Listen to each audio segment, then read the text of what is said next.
আমি খুব straight forward. Awami League ৩টা নির্বাচন চুরি করেছে, ৩টা নির্বাচন ঠিকঠাক মতো করে নাই। আগামী ৩টা নির্বাচন তারা নির্বাচনের বাইরে থাকবে। আওয়ামী লীগের বিচার এবং এই ফ্যাসিবাদী সময়ে যারা জুলুম এবং নির্যাতনের শিকার হয়েছে এই লোকদেরকে কম্পেনসেশন করা এবং যারা এটা করছে তাদের বিচার প্রক্রিয়া এটা অত্যন্ত গুরুত্বপূর্ণ। এই দেশের স্বাধীনতা সার্বভৌমত্ব, যে বাইরের কোনো দেশ আমার রাজনীতিতে হস্তক্ষেপ করবে না। রাজনৈতিক দলের প্রথম কর্তব্য হলো যে তাদের সংস্কার এবং নির্বাচন এই দুইটাকে একসাথে ধারণ করতে হবে। দেখেন, বাংলাদেশের রাজনীতিতে আমাদের যে রাজনৈতিক দল আছে এক্সিস্টিং, তারা যদি তরুণদেরকে ধারণ করতে না পারে, তাদের চিন্তাভাবনা যদি না বুঝে, তাহলে তারা সামনের দিনে খুব অল্প সময়ের মধ্যে আবার ক্রাইসিসে পড়বে। এটা বাংলাদেশের একটা জেনারেশনাল কনফ্লিক্ট। আমি খুব স্ট্রেট ফরওয়ার্ড। আওয়ামী লীগ ৩টা নির্বাচন চুরি করেছে, 3টা নির্বাচন ঠিকঠাক মতো করে নাই। আগামী 3টা নির্বাচন তারা নির্বাচনের বাইরে থাকবে এবং ইন দ্য মিন টাইম আমরা আওয়ামী লীগের বিচার প্রক্রিয়া শেষ করব। আওয়ামী লীগের মধ্য থেকে যেন তাদের যেই রাজনৈতিক নেতৃত্ব আপনার এই ফ্যাসিবাদের সিদ্ধান্ত নিচ্ছে, তাদেরকে যেন তারা নিজেরাই রিজেক্ট করে এবং তারা রিফর্ম করে। তারপর 3টা নির্বাচনের পরে তারা রিফর্ম করবে, রাজনীতিতে আসবে এবং আমরা সবাই মিলে বাংলাদেশি হিসাবে একজন আরেকজনের প্রতি রেসপেক্ট রেখে রাজনীতি করব এবং সেই রাজনীতির পার্টও আওয়ামী লীগ হবে।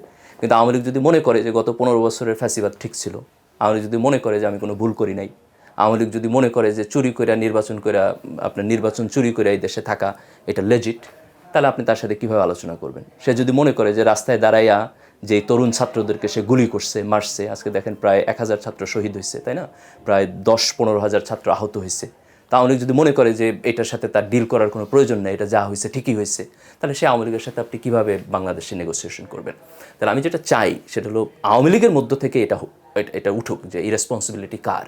কেন দেখেন, আওয়ামী লীগ বাংলাদেশের একটা অত্যন্ত পুরাতন রাজনৈতিক দল। আমি জানি বহু মানুষ শেখ মুজিবের প্রতি শ্রদ্ধার কারণে আওয়ামী লীগ করে, বহু মানুষ আপনার মুক্তিযুদ্ধের চেতনার প্রতি শ্রদ্ধার কারণে আওয়ামী লীগ করে।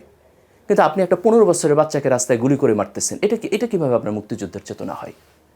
আপনি 10,000 কোটি টাকা চুরি করতেছেন, এটা কীভাবে মুক্তিযুদ্ধের চেতনা হয়? আপনার লয়্যালটির তো একটা সীমা থাকতে হবে, তাই না? তাহলে আমি যেটা চাই সেটা হলো যে সমস্ত মানুষ পজিটিভ কারণে আওয়ামী লীগকে সাপোর্ট করে, তারা যেন আওয়ামী লীগকে এই প্রশ্নটা করে যে যেই নেতৃত্ব, যেই লোকদের কারণে আওয়ামী লীগ এইরকম একটা আওয়ামী লীগে পরিণত হয়েছে, তাদের কাছ থেকে যেন তারা আওয়ামী লীগকে মুক্ত করে এবং তারা নিজেরা যেন এই পানিশমেন্টটা মাইনা নেয় যে ওকে, আমি 15 বছর এই দেশে গণতন্ত্র দেই নাই, আমি 15 বছর বাইরে থাকবো, it's fine, I deserve that. আমি আওয়ামী লীগের মধ্যে এই আন্ডারস্ট্যান্ডিংটা আসা উচিত এবং এই প্রক্রিয়ার মধ্য দিয়ে যদি যায়, আওয়ামী লীগ আবার রাজনীতিতে আসবে, তো আমাদের দেশের মানুষ, আমরা তাদের সাথে একসাথে থাকবো। I don't have any problem with that. আমি মনে করি রাজনৈতিক দলগুলোর অত্যন্ত দায়িত্বশীল ভূমিকা পালন করা দরকার। Then at the end of the day political process তো পলিটিক্যাল পার্টিগুলোই করবে, তাই না? জনসাধারণ সেখানে অংশগ্রহণ করবে। তো পলিটিক্যাল পার্টিগুলোর কয়েকটা জিনিস এখন উপলব্ধি করতে হবে। তাদেরকে প্রথম উপলব্ধি করতে হবে যে এই দেশে অগণতান্ত্রিক পন্থায় লম্বা সময় ক্ষমতায় থাকা এটা সম্ভব না। এটা তো শেখ হাসিনা একটা মাস্টারপিস ছিল, তাই না? যে সে যেভাবে ভারতের সাথে নেগোসিয়েশন করে এখানে ক্ষমতায় থাকছে, এর চাইতে তো ভালোভাবে এটা কেউ ট্রাই করতে পারে নাই আগে, অথবা পারবেও না আমার মনে হয়। তো সেই শেখ হাসিনাই তো টিকে নেই, তাহলে আর কোনো রাজনৈতিক দল এখানে টিকবে না। তাহলে আপনি যদি ধরে নেন যে আপনি এখানে চুরি করে ক্ষমতায় থাকতে পারবেন না, জোর করে ক্ষমতায় থাকতে পারবেন না, দ্য অনলি ওয়ে হইল আপনাকে একটা ফেয়ার এবং ভালো গণতান্ত্রিক সিস্টেমের মধ্যে দিয়ে যাইতে হবে। তো রাজনৈতিক দলগুলোর প্রথম কর্তব্য হলো যে তাকে গণতন্ত্রের প্রতি কমিটমেন্ট শো করতে হবে। That's number 1। নাম্বার 2 হলো যে আমাদের একটা মিনিমাম সংস্কার করতে হবে নির্বাচনের আগে। আমি কোথাও দেখেছি যে কোনো রাজনৈতিক দলের অ্যাটিটিউড হলো এরকম যে ঠিক আছে, সংস্কার হলো গভর্নমেন্টের এজেন্ডা, নির্বাচন হলো আমার এজেন্ডা। এটা হওয়া উচিত না। সংস্কার এবং নির্বাচন দুইটাই গভর্নমেন্টের এজেন্ডা হওয়া উচিত, দুইটাই রাজনৈতিক দলের এজেন্ডা হওয়া উচিত। তার কারণ হলো দুইটা দেশের এজেন্ডা। দেশের মানুষের নির্বাচনও দরকার, সংস্কারও দরকার। আমরা এটা চাই না যে একটা অনির্বাচিত সরকার একটা আনলিমিটেড টাইম পর্যন্ত ক্ষমতায় থাকবে, আমরা এটা চাই না। আবার এট দ্য সেম টাইম আমরা এটাও চাই না যে আমার সংবিধানের মধ্যে যে সমস্যা আছে, আমার নির্বাচন প্রক্রিয়ার মধ্যে যে সমস্যা আছে, আপনি সেটারও সমাধান না করে জাস্ট নির্বাচন হলেই গণতন্ত্র হবে। এই দুইটা একটাও ঠিক না, দুইটাই মার্জিনাল। মধ্যবর্তী পন্থা কি? মধ্যবর্তী পন্থা হলো যে আমি কিছু সংস্কার ধরে করব, যেমন ধরেন নির্বাচন কমিশন, এটা যদি সংস্কার না হয় তাহলে তো আপনি ইলেকশনে যেতে পারবেন না, তাই না? আপনার পুলিশ ডিপার্টমেন্ট, এটা যদি সংস্কার না হয় তাহলে তো আপনি আইন শৃঙ্খলা পরিস্থিতি ঠিকমতো করতে পারবেন না। আপনার জুডিশিয়ারি, এটা যদি সংস্কার না হয় তাহলে মানুষের মৌলিক অধিকারই থাকবে না। আপনার হাসিনা সরকারের সময় যেভাবে আপনার উচ্চ আদালত ছিল, সেরকম উচ্চ আদালত যদি দেশে থাকে, তো আপনি এই উচ্চ আদালত দিয়ে কী করবেন? এদের সাথে কিছুই কাজ করবে না, তাই না? আপনি সরকারকে দেখছেন যে একটা ডিজিটাল সিকিউরিটি অ্যাক্টের মিথ্যা মামলা দিয়ে নিছে, আপনার হাইকোর্ট জামিন দিচ্ছে না, আপনার জাজদের ব্যাকবোন নাই। তো এটা তো আমরা হাসিনার সময় আমরা এটা দেখছি। তো এখন এই সিস্টেমের পরিবর্তন দরকার।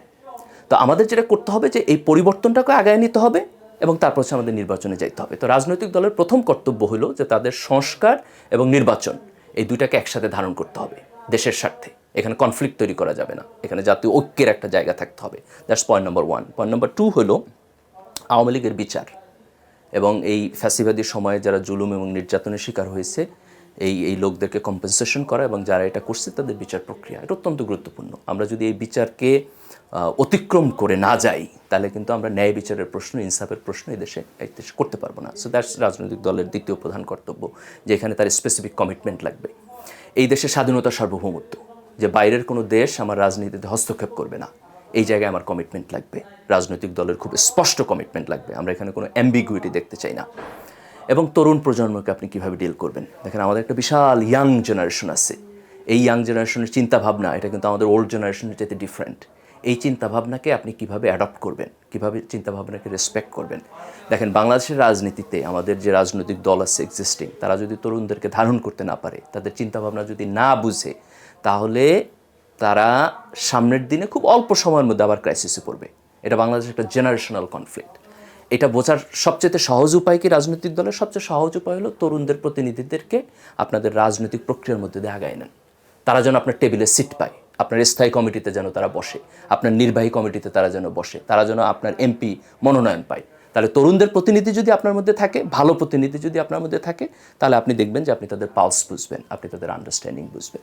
তো আমার বোধ হয় যে রাজনৈতিক দলগুলোকে এই সময়টাকে একটা বিশেষ সুযোগ হিসাবে নেওয়া দরকার, যাতে করে সে তার নিজের রাজনৈতিক দলের সংস্কার করতে পারে, সে যাতে দেশের কনস্টিটিউশন, নির্বাচন সিস্টেম, জুডিশিয়ারি এই সিস্টেমের সংস্কার করতে পারে, এবং তরুণদের যে আকাঙ্ক্ষা এটাকে ধারণ করে তারা যেন একটা নতুন বাংলাদেশ তৈরি করতে পারে। এই কমিটমেন্ট আমি রাজনৈতিক দলগুলোর থাকা উচিত বলে মনে করি।